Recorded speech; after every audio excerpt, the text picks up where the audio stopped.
We begin with developing news in Oshawa, where a man was found dead following reports of gunfire. Our Tyreek Reed is live at the scene. And Ty, what do we know so far?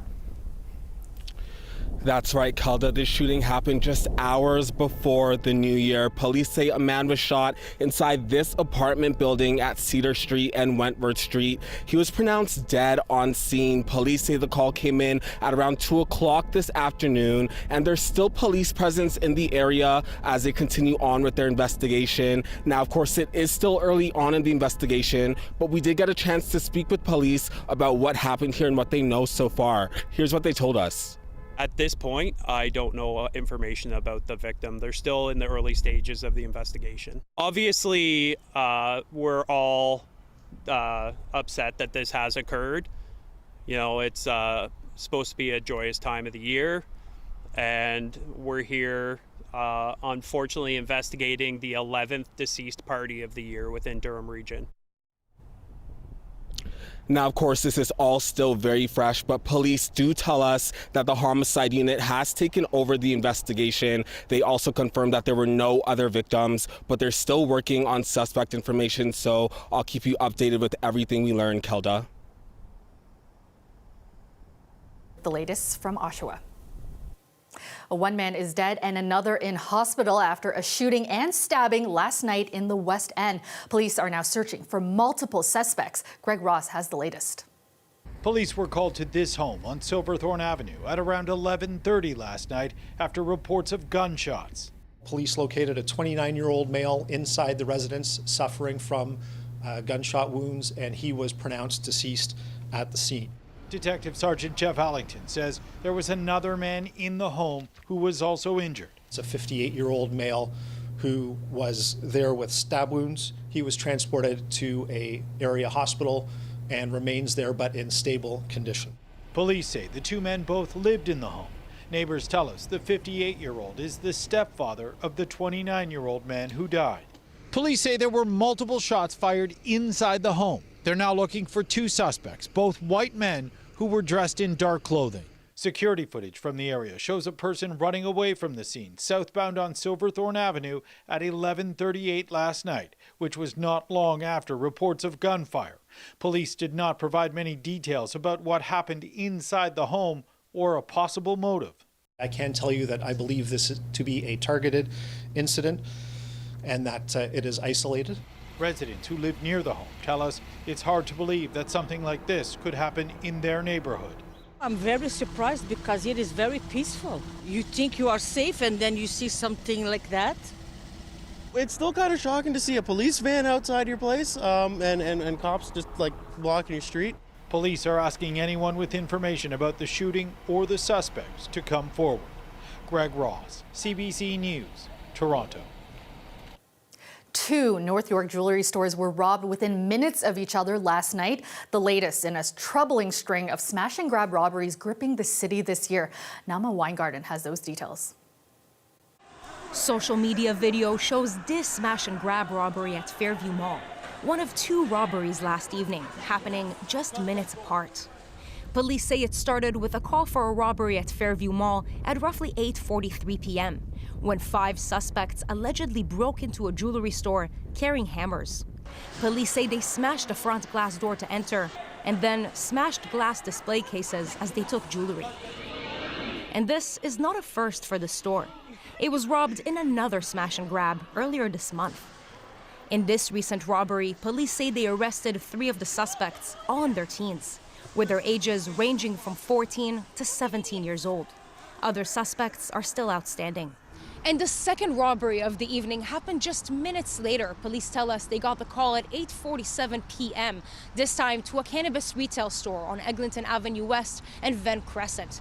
I actually spoke with the manager of that store, who didn't want to be identified, but he tells us that it was just him and his wife in the shop when 3 men wearing masks and black hoodies walked in, one of them armed with a hammer. He tells us that thankfully they did not smash or destroy anything in the store, but they did steal money from the register along with some cannabis, and he still can't even estimate just how much was stolen from him. He tells us that him and his wife are still really shaken by what happened and want to install new security features on their shop, but are unsure about how they could afford it. Smash and grab robberies like the one at Fairview are becoming more common, especially at jewelry stores. Recent data shows jewelry store robberies more than doubled this year in Toronto. Other regions are also seeing a rise. Jewelers tell us these robberies, often traumatic and violent, leave a mark on those in the industry. Rima Hassan helps manage a different jewelry store in Fairview Mall. She says these robberies put her on edge. This kind of feelings is hard to describe. It's fully scary. You can see that now what I feel is working this environment, like if anything sound loud, it's react automatically in my body. How did you feel coming into work today? To be honest, I don't want to come to jewelry store to work. What's going on every single week. Shoppers making their way into the mall also had some thoughts. Because I've seen like images of the security guys, going around. They don't do anything. They just watch. See, like there's got to be like more policy and more like security in those places. Just really feel unsafe because I have children, and honestly, I've been in this community for over a decade. So hearing that is troublesome for sure. Police say yesterday's robberies are being investigated separately. Nama Weingarten, CBC News, Toronto. The robbery spree continued with a wild scene at Bathurst and Lawrence this morning, where a bank machine was stolen as someone smashed through the front of the bank with an excavator and removed a banking machine containing an unknown amount of cash. Police arrived around 4:30 a.m. to find glass and metal debris strewn across the sidewalk in front of the bank, which suffered significant structural damage. There's no word yet on suspects. New federal legislation that came into effect this year is changing how rideshare and food delivery apps work with the government. The platforms are now required to report information about their workers' income with the Canadian Revenue Agency. Tyler Cheese spoke with drivers and experts about what this all means. Well, I think accountability is important for everybody. Rocco Cornacchia has been driving for Uber for about a year. During that time, he's made it a priority to keep track of his earnings for tax purposes. I keep track every day when I go home. I have a ledger, and I put in there how many runs I had, how much money I made, how much tips I got that day. So I have a complete record of everything I have. Recent legislation from the federal government aims to ensure that all gig workers are as responsible as Cornacchia.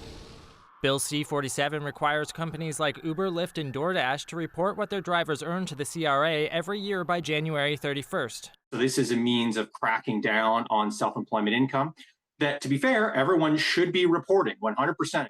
But some in the sector feel gig workers are being unfairly targeted. There are plenty of other corporations out there that hire contractors or subcontractors, and yet they are being ignored. Like, a big construction company can hire a bunch of subcontractors and they don't have to report that money paid out to their subcontractors. Why? Why this focus on gig workers? She says the responsibility of filing with the CRA should rest with the workers themselves, as they are not employees of the companies now required to report.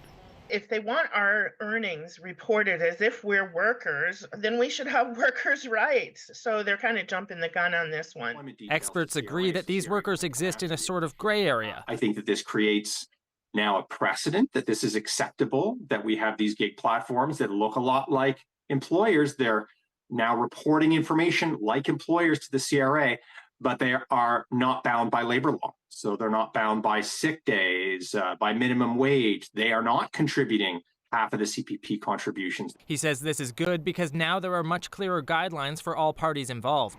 Meanwhile, Cornacchia says he'll keep doing what he always has been. It's not going to affect me in any way. In statements provided to CBC Toronto, spokespeople for Uber, Lyft, and DoorDash all said their companies will comply with the new requirement. Tyler Cheese, CBC News, Toronto. It will be lively in the city tonight as people ring in the new year, but it will be mostly quiet tomorrow. All LCBOs, beer stores, and many grocery store chains will be closed on New Year's Day. Banks, municipal offices, post offices, and Toronto Public Library branches will also be closed. Garbage pickup will be pushed back one day to January 2nd. And if you're looking for things to do, some tourist attractions are open, including the CN Tower, Ripley's Aquarium, the AGO, and the ROM. Well, turning now to a cautionary tale from a Windsor family who say they were sent home from an area hospital only to have their baby be later diagnosed with meningitis. The 3-month-old infant is now at a London Children's Hospital receiving care after suffering seizures and strokes. Dawson Chen has their story. What was meant to be a merry first Christmas has instead become a struggle for survival for this Windsor infant. 3-month-old Evelyn Hawes Brunel is now at a London Children's Hospital being treated for bacterial meningitis, and her parents are asking why a diagnosis didn't come sooner. There's so many questions that go through our mind as parents. But it's not us that had to catch it sooner. We caught it. It was almost like we were brushed off and, like... We didn't know what we were talking about. We didn't know, yeah, that's what we were made out to feel. We didn't want to feel like that again. Young, dumb kids. Yeah. Windsor couple Caitlin Hawes and Quentin Brunel first brought their baby daughter to Erie Shores Healthcare in neighboring Leamington on Christmas Day. Despite Evelyn's spiking fever, the family was sent home. When Evelyn's condition didn't improve, her parents sought emergency treatment again, this time at Windsor Regional Hospital. That's where an MRI confirmed infection of tissues covering Evelyn's brain and spinal cord. Caitlin Hawes says her daughter has since suffered multiple strokes and seizures. This is a very, very severe case, and they told us prepare for the worst, but hope for the best. They have no idea what the long-term effects are or will be. There is damage in the brain, that is confirmed, but what that damage means, we have no idea. CBC health columnist and family physician Dr. Iris Gorfinkel says bacterial meningitis is difficult to diagnose due to its rarity and how rapidly it advances. Consider that, it occurs in about 1 in 300,000 individuals. The symptoms can be like any flu in a child. They often start with nausea, vomiting, diarrhea, sometimes fever, and very young children are often not able to tell us that they're experiencing symptoms that are far more suggestive. But Evelyn's parents still feel their concerns at the first hospital were dismissed. They're advising other parents to trust their instincts and push for answers. Everyone makes mistakes. Not every doctor knows exactly what the issue is, but we're supposed to be able to put our faith into healthcare, and if you can't do that, always get in a second opinion and just advocate for your babies. Meanwhile, Erie Shores Healthcare in Leamington has committed to a third-party review of baby Evelyn's case. Dawson Chen, CBC News, Windsor. Today is Dr. Eileen Davila's last day as Toronto's Medical Officer of Health. It's truly been the privilege of a lifetime to serve as Toronto's Medical Officer of Health. Because of this, when I announced my intention to step back from this role back in May, it was not an easy decision. Davila led Toronto Public Health for nearly 8 years, and that included helming the city's response to the COVID-19 pandemic, where she became a household name for the advice she gave Torontonians on vaccinations and physical distancing. She says the decision to resign will allow her to spend more time with her family. The city has yet to appoint Davila's successor. Canadian Olympian Gabriella Debrowski has revealed she was facing 2 big challenges during the Summer Games in Paris. Not only was she battling for a medal on the tennis court, she was also battling cancer. The 32-year-old from Ottawa was diagnosed with breast cancer in April. She had 2 surgeries in August. Debrowski was undergoing further treatment when she teamed up with fellow Canadian Felix Auger-Aliassime to win Olympic bronze in mixed doubles. In a social media post, Debrowski said early detection is the key to saving lives and that she is proud to be able to call herself a survivor. Welcome back. From a solar eclipse to Taylor Swift's iconic Eras Tour stopping in Toronto, 2024 has been a very busy year, jam-packed with memorable moments caught on video. Here are some of our highlights at CBC Toronto.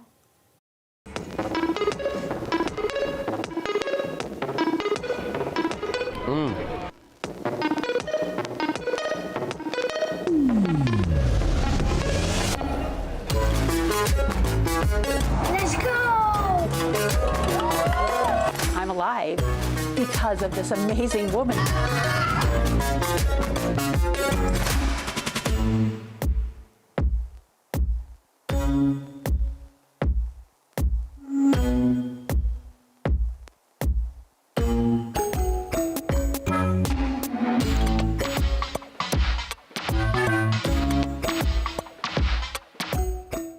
This video of 7-year-old Grayson Hare is being shared all over social media. He's showing off his Halloween costume, a 3D version of this Upper Deck Austin Matthews hockey card. Do you feel like Austin Matthews when you're in this hockey card? Yeah. In a matter of minutes, parts of Toronto became unrecognizable, hidden by a downpour that suddenly engulfed the streets. Underpasses throughout the city quickly filled, stranding drivers. The Don Valley Parkway, a key highway running into the downtown core, overrun with water. Holy sandwich, thank God. Thank God it opened. This is an incredible day for us. We're finally getting to share these young snow leopards with our members specifically, and this weekend guests are going to get to come by and have their first glimpse. Michelle Marie Beer hasn't made it home yet from a May 31st Jays game. She's recovering from an emergency brain surgery that removed a life-threatening tumor she didn't know she had. She may still not have known about it if she hadn't met this streetcar driver. Had I gone home that night and fallen, I would have either slipped into a coma, lost my eyesight because it was attached to the nerve, or died. As two bald eagles survey the area from their new home.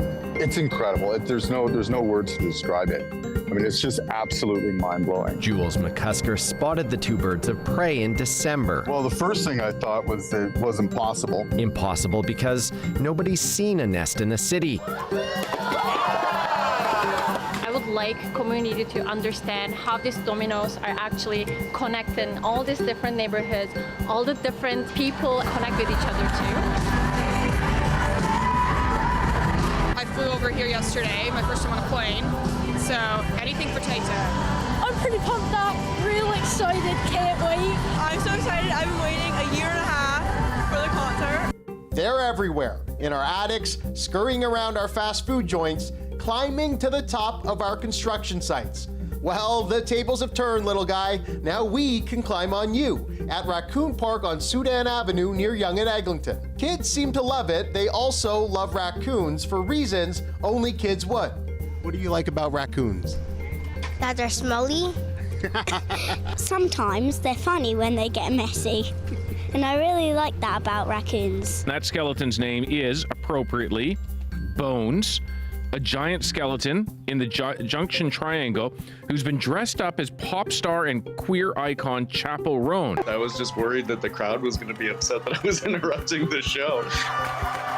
That's what I've always loved about the metal community, is it's always just been so inclusive and so welcoming, and so like everyone is accepted. It doesn't matter who you are. Welcome to Art on Barton. This is a house that is slated for demolition and redevelopment. Basically, that's been 5 weeks of turning this house from absolutely nothing, just like a regular empty house, to a house that is completely covered floor to ceiling into this really amazing immersive exploratory art installation. There was a fire that happened over the summertime, and everybody thought that everything from the church was going to be completely destroyed, but by some miracle, there's actually 3 murals that survived, and they're being restored with us now. This is actually crazy. I was gonna come before I knew there was money involved, and now that I'm here and there's money involved, I feel like so gassed. Like, I won $10K and I look like Drake. So you're $10,000 richer. What are you gonna do with it? I'm gonna spend it. At 3:19 p.m., the clouds were in full force. I wasn't really expecting it to be like this, but I think it's really cool, kind of like it would be at nighttime. Okay, well, we were hoping to see it, but we don't see it, but it is completely dark. But even though it wasn't perfect, it still garnered a big celebration. We can't see it, but we can feel it.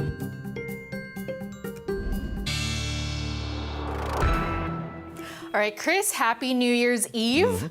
How's it looking out there for those who will be out and about tonight? Yeah, more of the same. I mean, the past 5 days, Kelda, we've had well above normal temperatures in terms of daytime highs and overnight lows. For the most part, we've had overnight lows, Kelda, above the normal daytime high for this time of year, which is around -1. Normal overnight low is around -9. Those kind of temperatures will be seen as we get into the trail end of this 5-day forecast, but not until. Daytime highs today peaked at around 4, and that's where we sit currently. 1 degree in Barrie, 1 degree in Mount Forest, 3 in Peterborough, 3 through Chatham-Kent, and 5 in St. Catharines. So that will obviously play a role in the kind of precipitation we see as our next system moves in. primarily a rainfall event in the GTA, including the downtown core, because temperatures will be just above the 0 degree mark. And it does look like the rainfall will move in through the evening hours. It will be steadiest through the mid to late evening, which means you might need an umbrella or at least a raincoat if you're going to be celebrating the new year outside. It does look like as we head through the overnight, the rainfall will gradually mix with a little bit of wet snow, but it will still be a wet snow. Temperatures tomorrow morning will still be above the 0 degree mark. So in terms of snowfall accumulations in the city, it's going to be very minimal. Even north of the city, temperatures will be just above the 0 degree mark. So we might see a slushy centimeter or two, but not much more than that. But as that system clears up the St. Lawrence, what happens, we get these gusty northwesterly winds to develop Wednesday evening,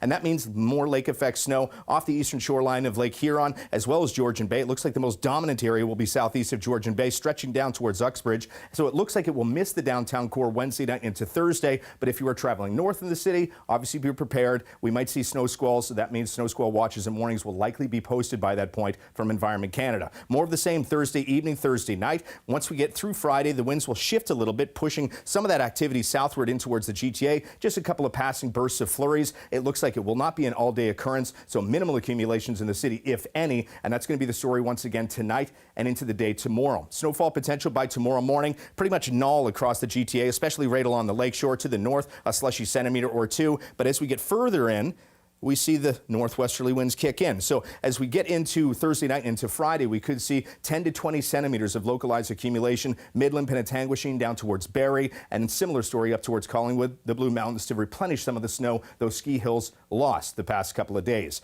Overnight lows will once again be just above the 0 degree mark, 1, 2 to 3 degrees for the GTA for the afternoon high. And once again, a slushy centimeter or two can't be ruled out north end of the city. 1 for us on Thursday, -1 for Friday, -4 for Saturday, Kelda, and -3 for Sunday. Both days will feel noticeably cooler with the wind chill. So winter-like pattern, although it has been absent the past couple of days, it's going to return. All right, getting chillier. All right, thanks so much, Chris. You got it. And that is our show for tonight and for the year. Thanks so much for joining us. Have a great night and a very happy new year.